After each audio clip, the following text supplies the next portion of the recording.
Hey there, folks. I'm Matt Hansen, And I'm John Johnson. and you're listening to Planes, Trains, and Comic Books. the podcast where we discuss favorites we've reread, both classic and new comics we want to read, and everything else in between. And here's the comic we picked this week. Hey there, everybody. Welcome back to another episode of Planes, Trains, and Comic Books. Today, we are finishing our little, what would this be called? The Ultimates look back, I guess. Yeah, the Ultimates look back. We're finishing our Ultimates look back with the Ultimate Fantastic Four books. Now, previously, Marvel's first family. Marvel's I would first say family. Marvel's first family. Yes. And previously, we've gone through Ultimate Spider-Man, the Ultimates, and Ultimate X-Men. So those were like the four, including this. These are like the four titles that they launched with. I think there was like a couple like side ones that happened. I remember one called like Ultimate Extinction, and there's like some other ones, but those aren't really like remembered. So I don't know if they were successful or not, but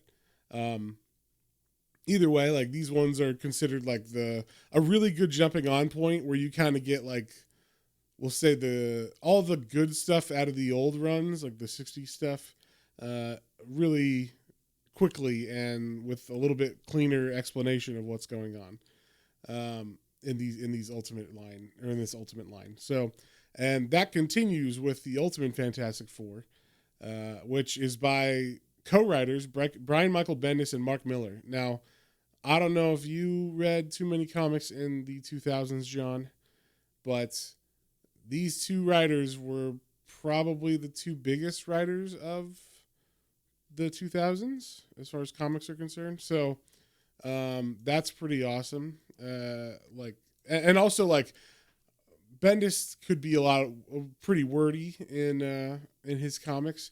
I feel like that wasn't so bad in this.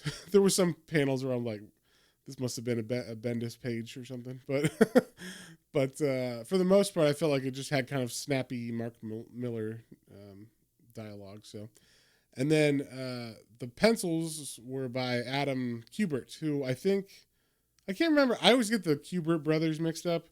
There's the one that does like all pencil work that's colored, and that's like the Wolverine origin one. I think that's Andy.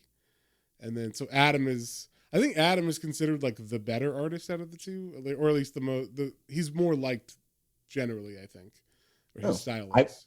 I really enjoyed the art in this, so I would definitely love to compare them. Yeah, well, this is the one this one is the one that's okay. The one people prefer.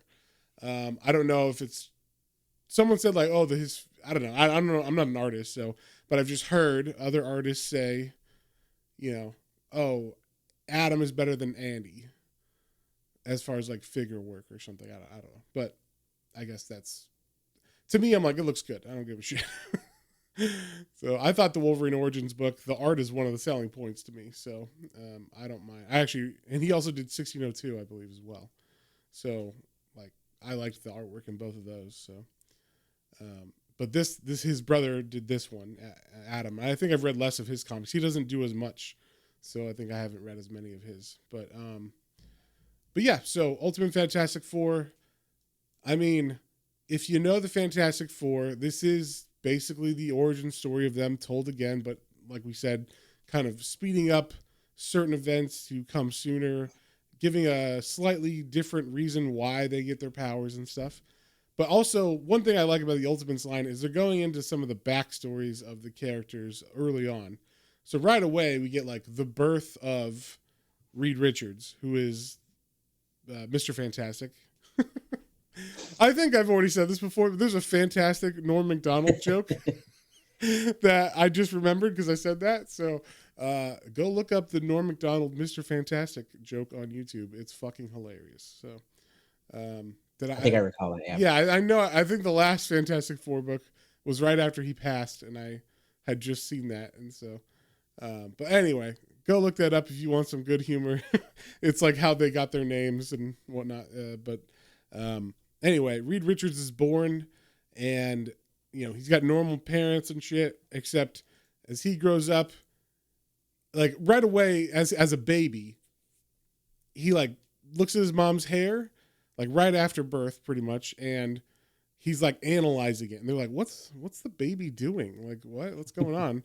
Like, our baby's weird. Like, normally babies will just like play with stuff or whatever, but they're not gonna like scientifically examine your hair. So they're establishing early on that Reed Richards is a genius, that he's got super intellect. Then we jump to like 11 years after that, and or I guess it's 10 years after that, and we see Reed Richards in high school. He's getting picked on by the bullies. I thought the teenagers were written better in this book as compared to Spider-Man and Ultimate X-Men. Yeah, I feel like everybody was pretty. Even the side characters were pretty fleshed out enough and like felt real. Right, but like the slang they were saying didn't completely date them. You know what I mean? Like there was no like way, so way. Like there wasn't like like so fetch or whatever the fuck you would say from the 2000s.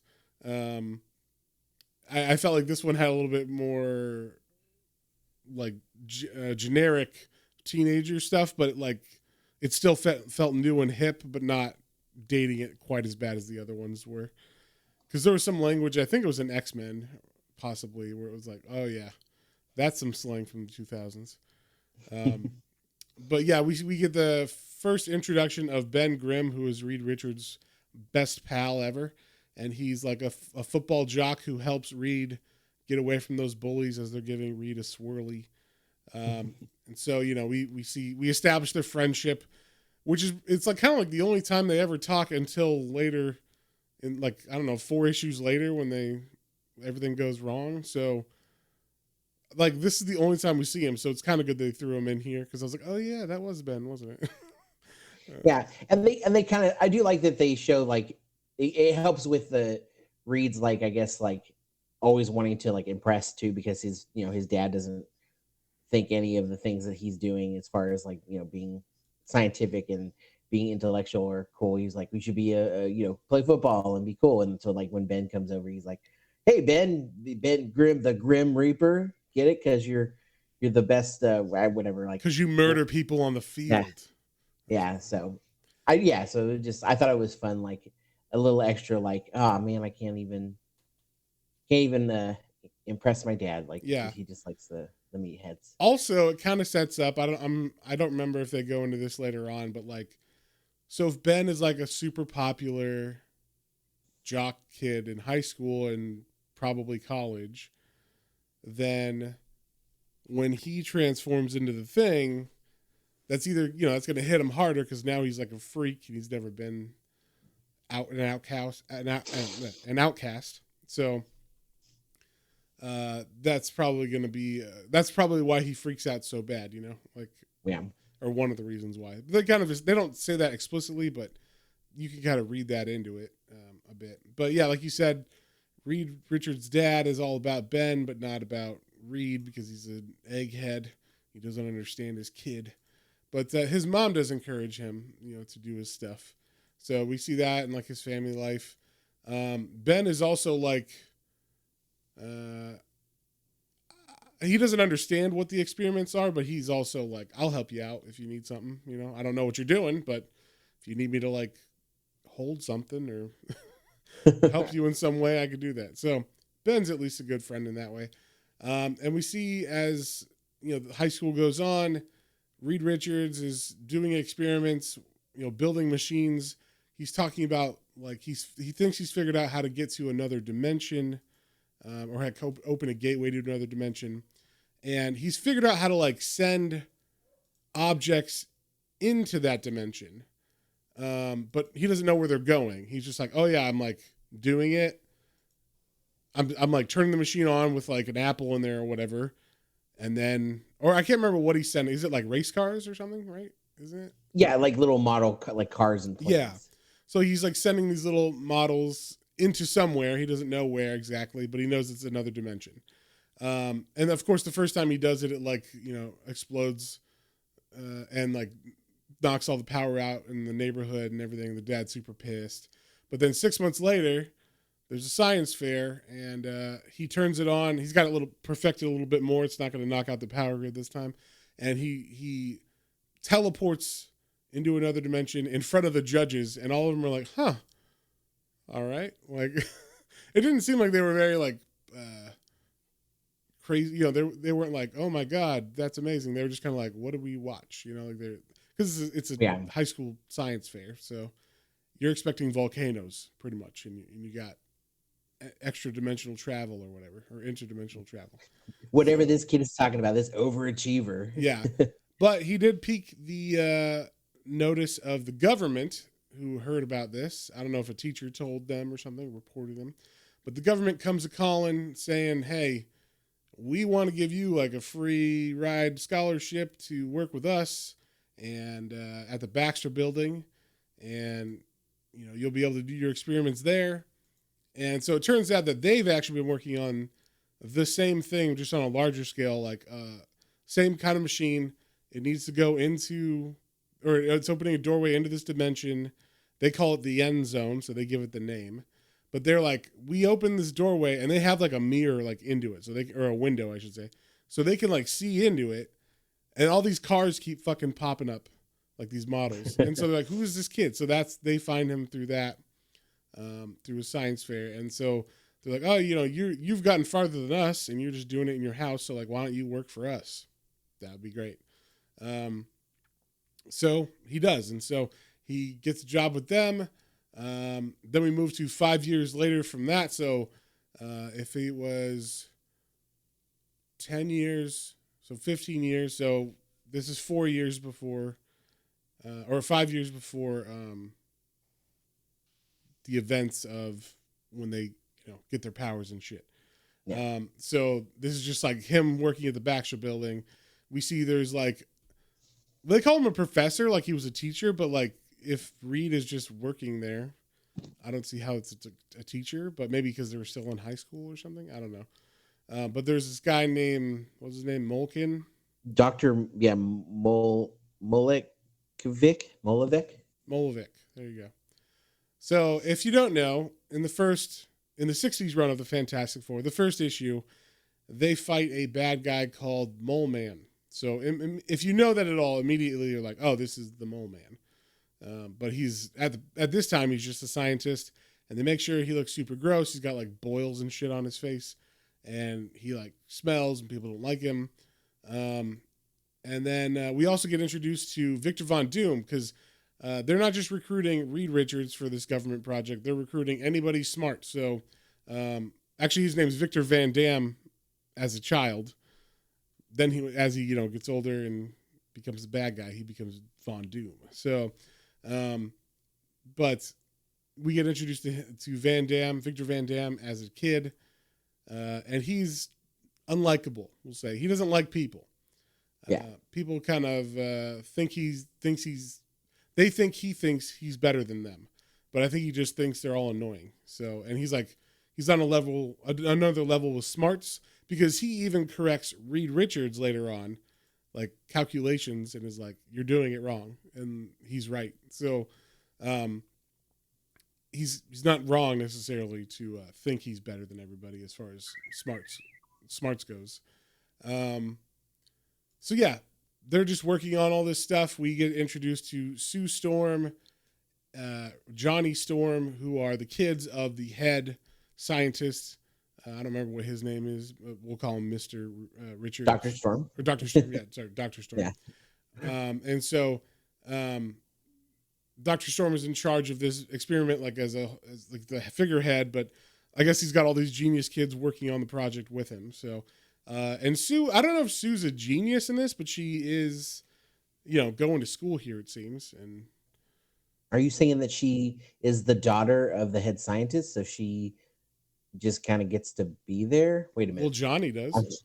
I know. Yeah, I was like, Sue obviously is smart because she understands. I'm not saying she's not smart. I'm saying she's not Reed Richards / Victor Van Dam smart, meaning she's not there to actually come up with fucking theoretical physics for this project. She's there to, I mean, she can Yeah, still but help out and stuff. and she understands some of it, but yeah, Johnny obviously doesn't. I don't know why Johnny's there other than Yeah. I think it's his just, death. it's always bring your kids to work day at his place. So, they just go to school here, I think is what it is. And I think that makes sense. Like all the scientists should bring their kids there, and then it like helps these, genius kids feel like they're going to high school, because how else are you going to get kids to go to high school? You can't just open a high school, right? So you'd have to like, basically we're doing homeschooling or like a private school inside the Baxter building with all the, I would think these are all the kids from the scientists, because there's a bunch of kids that aren't just recruited for this project. But Yeah, no, it's probably like what we just watched for Oppenheimer, like Los Alamos. right, exactly. That's exactly what the Baxter building is, Los Alamos. So Yeah. and so yeah, we see as they're working, Reed Richards is stumped on a thing, and this is where I was talking about where Victor Van Dam, says, "Hey, you've got something, you got it all wrong. Like here," and he just rushes into Reed's room, and he's like, "This is it," and he like takes his notes.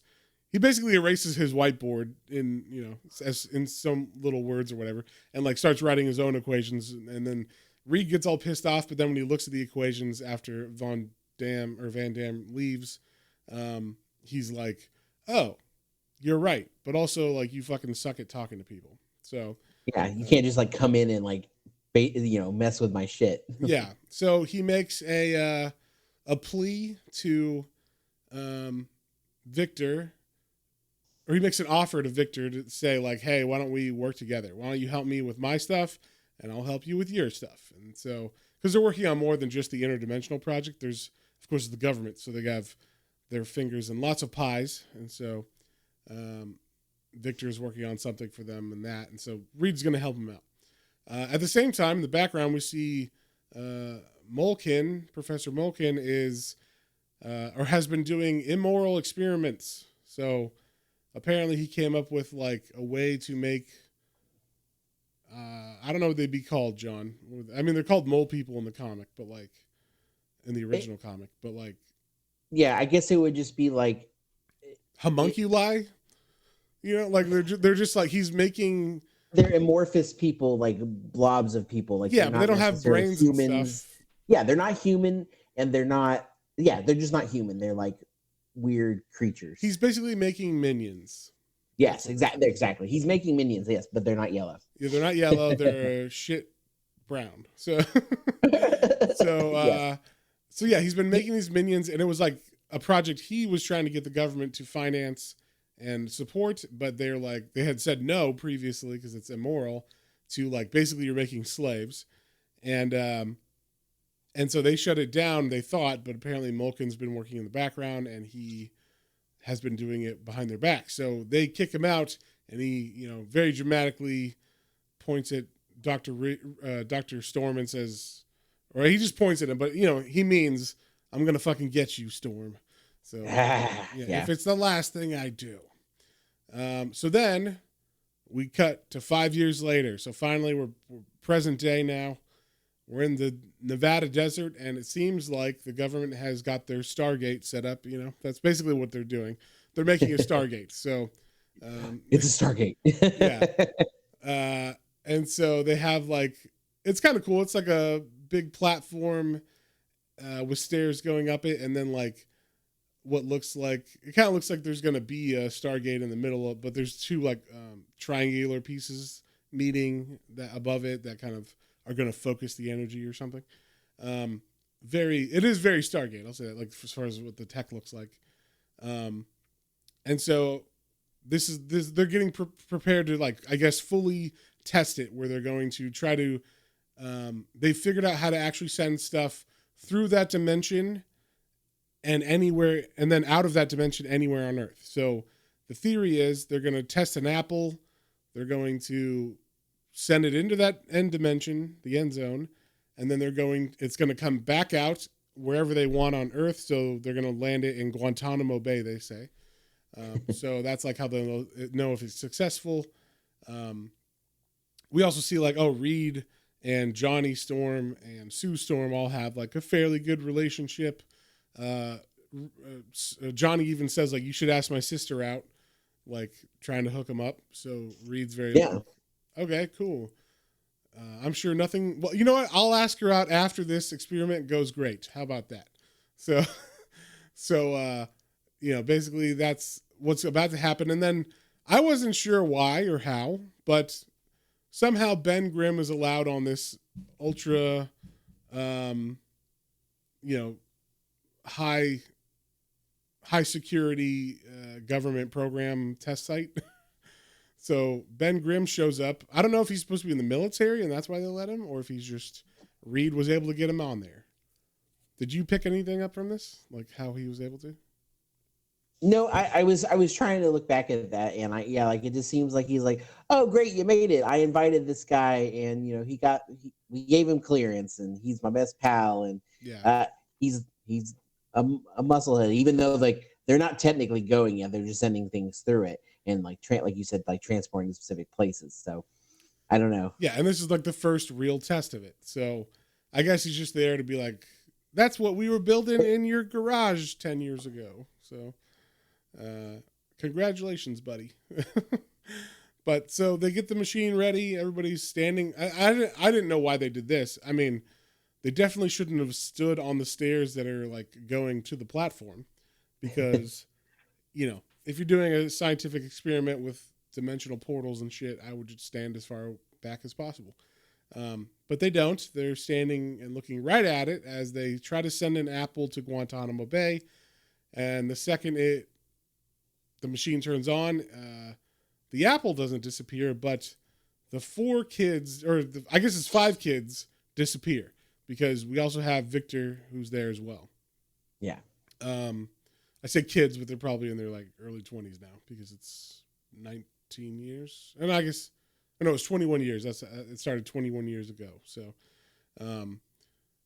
so we start the next issue with Reed Richards waking up in the middle of the night in the middle of the desert, and he's like, what the hell happened? And we can kind of tell by the art that he is already all stretchy. So if you didn't know, Mr. Fantastic's power is that he can stretch his body to any length, it seems, fairly.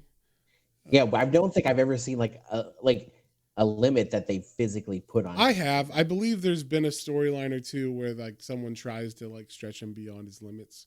I can't remember what happens, but that's definitely something I remember, like a bad guy trying. But that makes sense. That's not one I've ever like, I guess I've come across or picked on. So yeah, in general, it's like, yeah, he can stretch to pretty much almost anything. it's gonna be like Stretch Armstrong when you stretch him too far and the goo just comes out. His skin rips and goo just comes out. Yeah, just like. But anyway, he's like starts calling for help. He doesn't realize his body's all weird looking, and the government, they're still at the test site. So this is like, I guess, seconds after it went off. Reed appeared,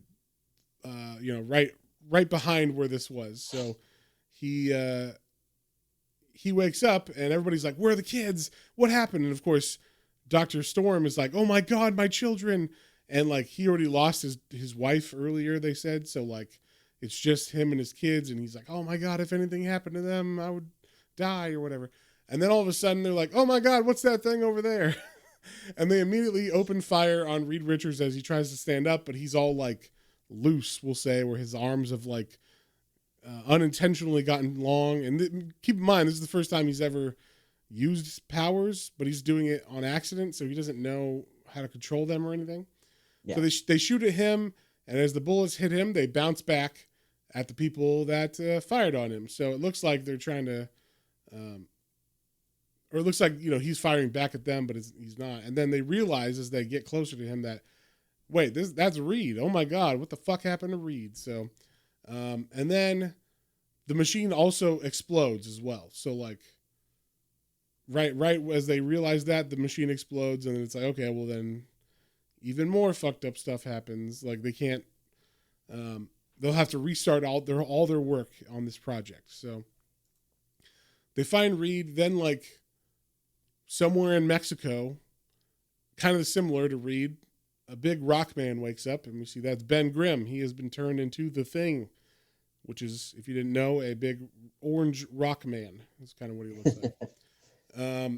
But he doesn't know what he looks like, and there's just like kids that find him, and they're like, "Oh my god!" And then he kind of like gets up and starts running after them. And as he's running, we see. I like this addition to him, like his power set. It's an accidental power, we'll say, where he is so heavy that as he walks, like basically he causes earthquakes or like mini earthquakes. So like as he walks, there's like animals in the street, and they like boom, and like they fall off their feet, and he tries to run after the kids, and then he ends up running into the street and like gets hit by a truck, and he makes the truck flip over him because that's how big he is, or like how invulnerable he is. So, but he didn't know what he looked like. He doesn't understand like why are all these people running away from me? Yeah. What's going on with the silly kids, and like what is wrong with the earth? What's going on? Yeah. So, so basically the government's like, okay, we figured it out, kind of what's going on. It seems that all 5 of the kids have been sent somewhere. We don't know where. At least Reed had been, and they also heard word of the rock monster Ben. They're like, okay, Ben is in Mexico apparently, but we haven't found Johnny, and we haven't found Sue, and we haven't found Victor. And so also Reed is all pissed off because he's now working with them again because they realize it's Reed. And he's like, something's wrong. Like, these aren't my calculations. He's looking at the papers that I guess were put into the computer or something, like, and he's looking at the coordinates. Yeah, he's looking at the coordinates. He's like, this is not what I put in my, when I did the work on the computer, someone has changed it. And it turns out he comes to the conclusion that Victor was the one who changed it because they had an argument before this started. And then Victor was like, fine, we'll use your coordinates. But apparently he went back in, or at least that's what it seems like. He went back in and and changed them. And that's possibly what caused this mess. So, and it seems like Dr. Storm, he's freaking out because, his kids are still missing. So he's like, oh, fuck, I got to find my kids. Where the hell are my kids? And we see Johnny Storm. He wakes up in a hospital bed. So not in the desert. That's nice. In France. And he wakes up to a nurse speaking French to him. And he's like, what the hell's going on? And immediately as he sits up, he's like, wait, like, I got to get out of here. Does someone speak English? Come on, please, someone. And as he's like kind of freaking out, all of a sudden he spontaneously combusts because he is the Human Torch, which means he turns into fire, basically, like his body. His whole entire body. Yeah, he still holds like some kind of a human shape, but everything bursts into flames. I will say it seems like, when he flames on, like his clothes don't burn off. So like, I don't know why necessarily that is, but I guess it's just because they can't show a wiener in Marvel Comics. Maybe those are because those are the clothes he was in initially. Maybe, but Ben, with Ben, they use shadows to strategically cover his groin area because no one wants to see his rock dick. So his man, that's an interesting. It's all craggly. Yes, that's gonna hurt. All right, get the KY. Yeah, I'll also say as he lights on fire, the sprinkler system comes on, and it is not gross black water, which is what comes out of those sprinkler lines. So what are you talking about? It's always crystal clear. Perfect, yeah. Perfect water. It's it's fresh. Oh, it smells so bad. Anyway, I've never heard like someone who was actually in a fire or like in in something where the sprinklers went off. But I would like to hear what a normal person thinks when they realize, what's this black, gross water raining down on me? It's like in the movies, it's always clean. But anyway, so so Johnny Storm has been found, and he gets reported to everybody. So they're aware of him at least now. And then we find Sue. They still can't find Sue, but we find Sue because we show that she is underground. She has been... I don't know where she was originally teleported, but she's quote unquote rescued. Yeah, she was rescued by Dr. Molkin. And it turns out that after 5 years ago, when he got kicked out, he decided to go live underground and what was it like? Find all these lost civilizations like Atlantis. Atlantis, yeah. Basically, he just wanted to collect all of the knowledge of ancient lost societies. Yes, so he somehow found out where those were all hidden, I guess, in the earth. But at the same time, he's creating his mud people, I guess we'll call them, that are like, his minions. And so, and let's just say, if he looks bad before, he looks a lot worse after living underground for 5 years. Say that. He kind of looks like a cross between the clown from Spawn. Oh yes, yep, he does. And then like one of the what are they called, the nihilists from from Big Lebowski. We are nihilists because we don't believe in anything. Yeah. Yeah. That's a good description of him. Yeah, and it's a fun update. It's still like a classic. Like if you're familiar with the character, it's a big blobbish, creepy looking dude. Yeah. And he just a toad of a man. A toad of a man. Perfect. Yeah. So he has found Sue, and I guess he's in love with her, right? Because he's saying like, I'm gonna breed with you, basically. Like I have to do some tests, but I think you're the perfect person. You were always so nice to me at school, and that's creepy because he was her teacher. So she's of course like just freaked out and kind of going with it because she doesn't know what's going on. Also, when she wakes up, we see her powers kind of are there. Like she is, if you didn't know, she's the Invisible Woman, so she can kind of turn invisible. And she's doing it unconsciously in this moment. So she doesn't even notice that she's doing it because as she sits up, she becomes whole again. So it's kind of like her introduction to, what her powers are for us, at least. Then as we start the next issue, we see Johnny Storm. He's been brought back to the government facilities, and they're just trying to figure out how the hell does this combustion thing work for you? And they're like, there's got to be a trigger of some kind. So he's like, what am I just going to think like flame on? And then as he says that, it comes on. He's like, oh shit. And he's like, flame off. And it goes away. So he's like, sweet, flame on, flame off. That's easy enough. And I got to say, that's a pretty easy way for that to happen. But I guess the suit they give him, because they give everybody like these new blue suits. I guess, so Ben Grimm ain't walking around naked and Johnny doesn't burn all his clothes off every time. So he's got a nice fireproof suit. We also see Ben, he's here now and he's talking to Reed and he's like, what the hell happened, man? And Reed's like, I guess it's my fault. And also he's like, oh, Ben, like the suit you're wearing isn't just to cover your rocky bits. It's actually dissipates your weight, I guess, or your like mass. So when you step, you're not creating earthquakes everywhere and like ruining buildings and shit. So somehow I imagine it's kind of like, I was going to say Pink Panther, but Black Panther's suit in the movies where like, he gets hit and it like stores that energy and then he can use it at some time. But this is just kind of like the same idea, but like inward. So the suit takes the energy from the wearer so that it doesn't cause harm to the surroundings around him. So, yeah. But Ben, like I said before, he's not used to being a monster. He's used to being the popular kid. And when Reed says like, I don't know what happened, it was an accident. And when Ben asks, well, was it your fault? And Reed says, yes. Ben lashes out at him and tries to grab him. And then Ben didn't realize that Reed had powers. So as Ben punches or tries to punch Reed, Reed wraps around him with his stretchy body. And he's like, what the fuck happened to you? So I don't know. If I was Ben, I'd be like, well, I'm not the only one who got fucked, I guess, Yeah, it does. I will say that, like, I know Ben he always turns into the rock monster, right? And I get that is, a complete, he can't, and I get it, he can't, in most iterations, he can't just go back to being normal Ben Grimm. Like, he's always the rock. And so or always the thing. And so I get that's why he's like, most upset and whatnot.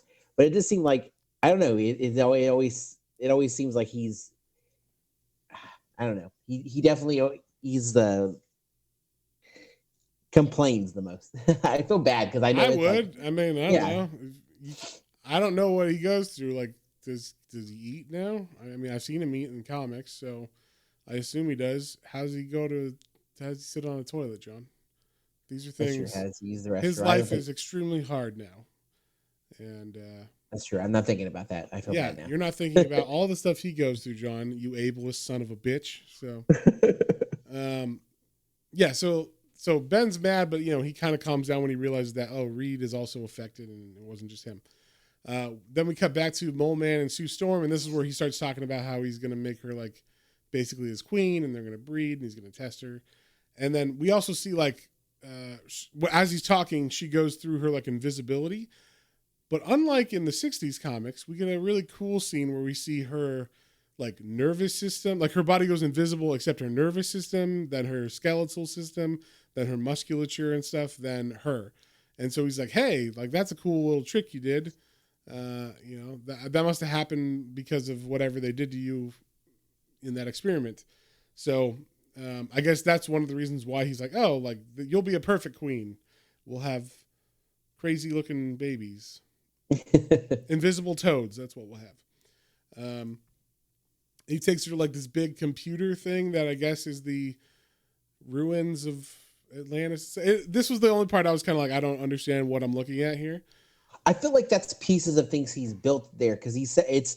We find out it's directly below one or however many the Baxter Building, right? Yeah, it's however many meters below the Baxter Building. So I assumed it's just pieces of technology that he's collected and or built, so he could keep an eye on them and also like learn everything he's trying to learn and stuff. Yeah, but they made it seem like this isn't just like circuitry and stuff or like computers and shit. They made it sound like it was like he had found Atlantis and plugged it in like pieces of rock or whatever the fuck, plugged that technology into this computer tower that he's built. And when I say tower, it looks like, a bunch of circuits and, cables and shit that are kind of bound together in a tower. And around it are a bunch of TV screens, as you do. It kind of looks like a generic, like, cyber thing, like yeah, it makes me think of like Wall Street, like the big thing in the like back in the day.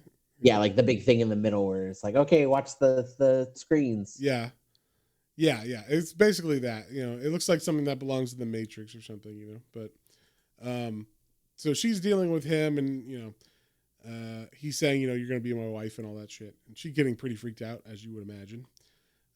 So we get back to the Baxter Building, and we see Johnny is introduced to the other two. So they're like, "Oh my god, you can light shit on fire!"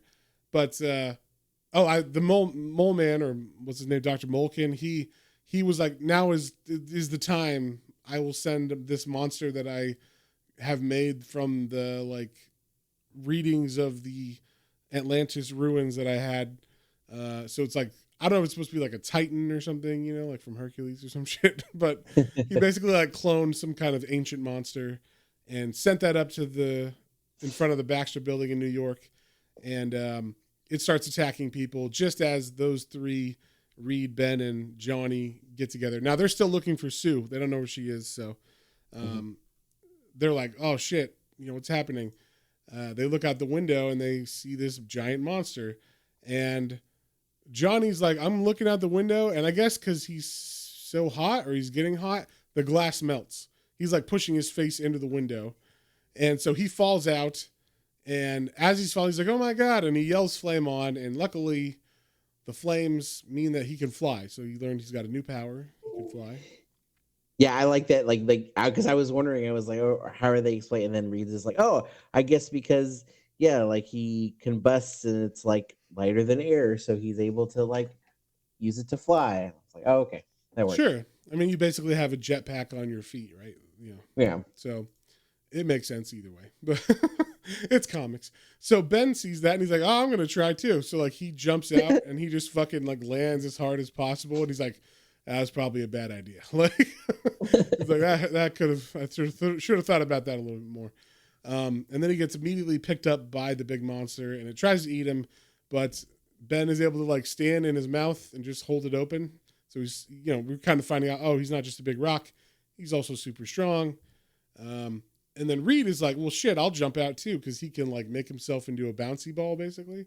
So he does that, and then he goes to help Ben, and he actually gets Ben out of the mouth, and then like wraps the monster's mouth up with his own body, like a rubber band. And yeah, basically, there's them fighting this monster. Eventually, they kind of win.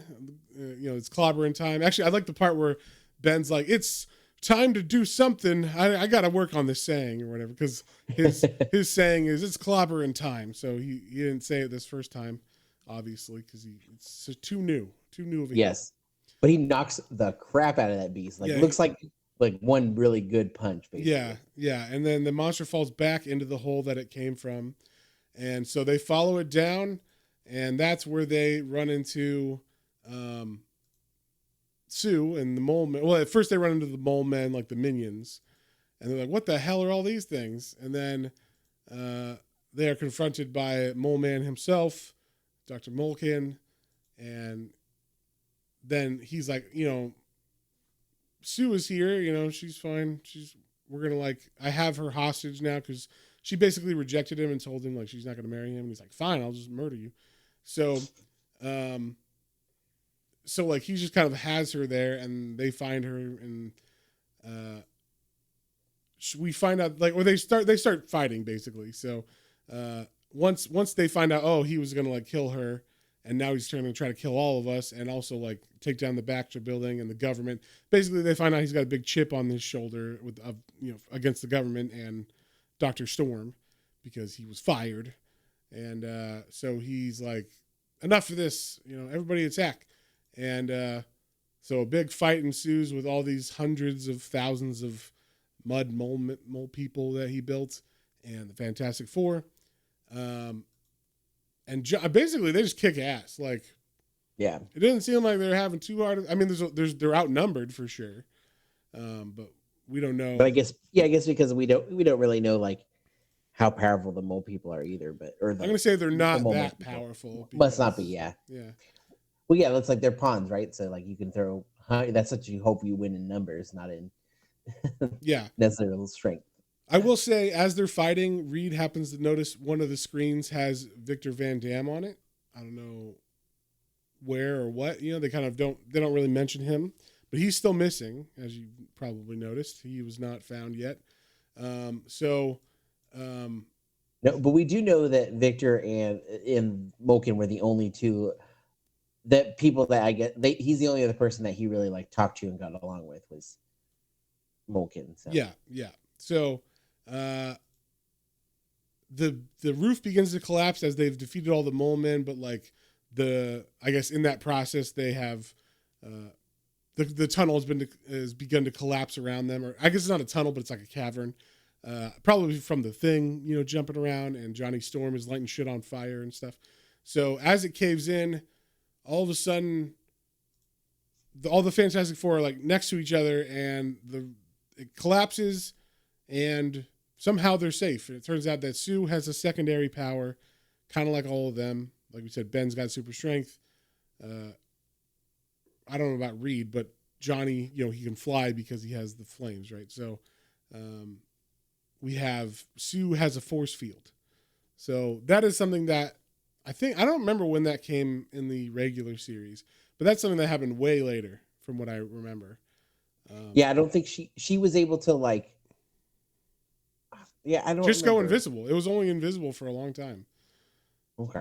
But now now it is established that it's, she also has force fields. So that must have been something. Force fields. Exactly. So that must have been something like 80s or 90s, maybe. I don't know. So maybe 70s. Who knows? Because in the 70s, they're trying to give like women characters more than just like, oh, she cooks us dinner while we go on our missions or whatever. So that seems like when they might have done that. Well, I know they changed a lot of the. I mean, like, because of the time frames, like, Reed was like 20 years older, I think, than Sue initially in the original run. Because like he and Ben were in like World War II. but that's like I know exactly. So it's like the really old, and then what else? I'm trying to remember. I mean, there was like celestial stuff at one point. Um, Yeah, yeah, it's a whole thing. But either way, now they're all the same age, in this ultimate line, everything's okay. and she has the powers that she has way later, earlier. Just like a lot of the storylines here are happening earlier, like you know. Doom being initially in this, he's not in this comic because they haven't found Victor yet. So I mean, I'm assuming he's coming in the second volume, because the next one's called Doom. So, but yeah, like basically they get out. They're like, hey, we got powers now. Reed says, I'm gonna try to figure out how to like at least cure Ben, if not all of us, and that's kind of where they leave it. They're like, we have to find Victor now, and that's it. So, and then they've officially rebuilt the machine at the end of this, and they have figured out, okay, we're calling this the end zone. It is Sector 7H, and they're gonna keep experimenting. So that is how this one ends, just kind of on a cliffhanger of we got to find Victor. But at least they defeated the first villain, and also I should say Reed and Sue get together. Like officially, they're an item. So, but yeah, that's the main takeaway from this one. So, John, what did you think, and what would you give it? Oh, it's a great introduction, and it's a great like you said, concise, like throw everything together. You get all the highlights of like if you have an idea or kind of know the Fantastic Four, it hits those notes. You get a little bit of I guess that little bit of extra as far as like just kind of making everything flow real well together. It's probably of all the Fantastics that we read, this and Spider-Man were definitely, I think, my two favorites. Yeah, which is surprising because I remember loving the Ultimates, and Ultimate X-Men was always my least favorite. Just it never really clicked with me. But yeah, I felt like this one and Spider-Man surprisingly were the two best ones out of the four. So. Agreed. Yeah, because I had only read Ultimates like altogether, and then this line, and going through and getting those, like, I actually really enjoyed Spider-Man way more than I thought I would, even though the Green Goblin was a little, it threw me at first. Hey, you know what? I rewatched Spider-Verse a couple days ago, and he looks the same as he does in that. So true. You're wrong, John. Basically. I just love that classic glider from the 80s and 90s. Man. Sure, well, maybe he gets that later. Boy, it has to be a really big glider. Sure, why not? You're right. But yeah, so overall, I'm a fan of Fantastic Four, man. I have been. I really enjoyed. Like I said, I think it got me right back in it. I definitely want to read more. Yeah, I was like, I immediately want to read the next one. Yeah, I mean, and I think we said before, like this is one that I did collect, and I had most, if not all, of this entire run of trades. So trades. I was like, some of those issues are worth money. Oh yeah, no, I wish the issues, but definitely all the traits. So yeah, I guess I should give it a number. That's kind of the point. I liked it a lot, and it's a good introduction, and it's not long and drawn out. And it's the art is great. We didn't really mention too much, but yeah, it's just good. Like the solid. I didn't have any complaints. There was like one or two pages where I was like, this must have been a fill-in artist or like a really rush page or something, But like, no, I didn't get that at all. There was one that I saw that I was like, I don't know about this one, but all the out of 120 pages, that's fine. Yeah, so I enjoyed it a lot. I'm gonna give it an 8. It was good. Good story, good art, good run, and I'm ready to. Like I said, I will probably jump back in this.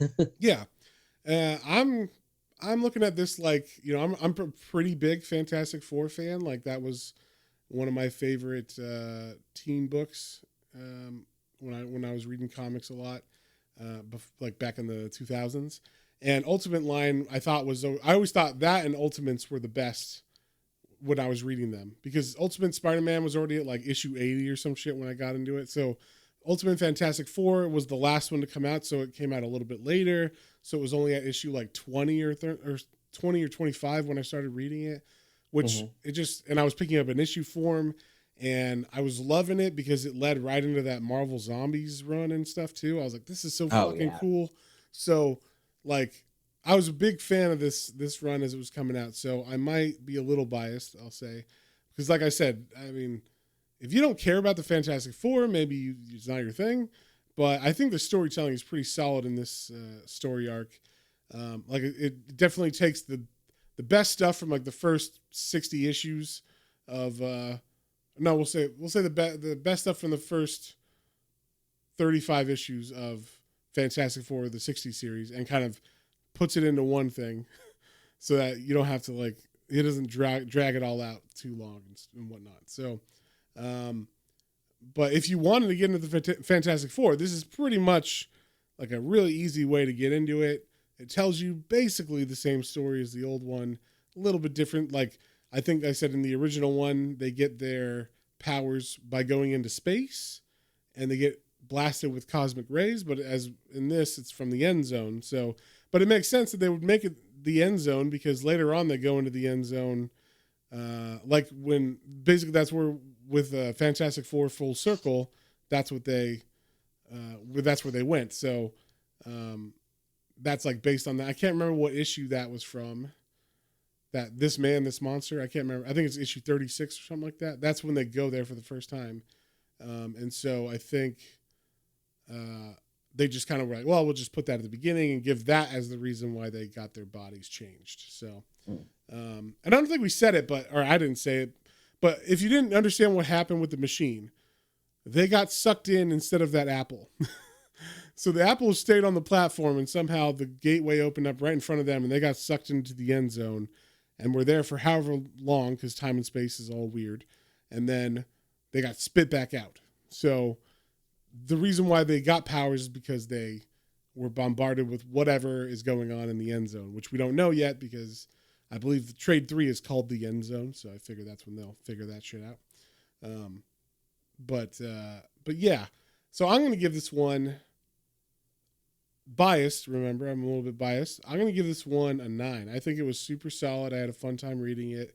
It didn't like I said, I think this is my favorite out of all 4 of them. Yeah. But I am biased because I liked it before. So but yeah, so you give it an 8, I give it a 9. It's a pretty solid book. Definitely check it out if you have any interest in the Fantastic Four but don't know where to start. And I mentioned Fantastic Four Full Circle, but that is actually on our Patreon feed. So if you want to listen to that and have access to that exclusive episode, you can join our Patreon at patreon.com/planes, trains, and comic books, all one word. And speaking of patrons, we would like to thank our patrons, Hoku, Otaku, Mike, Christian, Matthew, Kyla, and Joseph. You guys are awesome.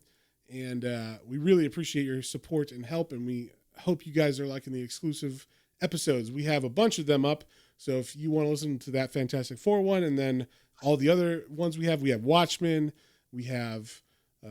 we did a huge breakdown on Watchmen, actually. That was 3 episodes really long.